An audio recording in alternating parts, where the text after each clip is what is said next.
দুটি পৃথক স্থানে এক পূর্ণবয়স্ক হাতি ও একটি হস্তি শাবকের মৃতদেহ উদ্ধারে চাঞ্চল্য ছড়ালো এলাকায়। আলিপুরদুয়ার জেলার কালচিনি ব্লকের রায়মাটাং চা বাগানে ৫ নম্বর সেকশনে এদিন বাগানের শ্রমিকেরা এক হাতির মৃতদেহ দেখতে পায়।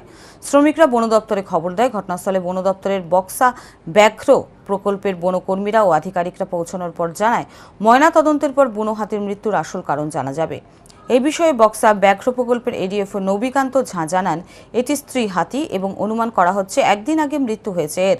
মৃতদেহ উদ্ধার করে নিয়ে যাওয়া হয়েছে ময়নাতদন্তের জন্য।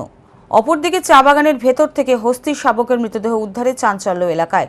শুক্রবার বিকেলে আলিপুরদুয়ার জেলার কালচিনি চা বাগানের আউট ডিভিশন বুকিন বাড়িতে একটি হস্তি শাবকের মৃতদেহ দেখতে পেয়ে স্থানীয়রা বন দফতরের হ্যামিল্টনগঞ্জ রেঞ্জে খবর দিলে ঘটনাস্থলে পৌঁছায় বনকর্মীরা।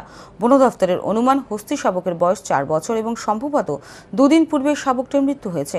তবে হস্তি শাবকের মৃত্যুর কারণে ধোঁয়াশার সৃষ্টি হয়েছে। ময়নাতদন্তের পর মৃত্যুর আসল কারণ জানা যাবে।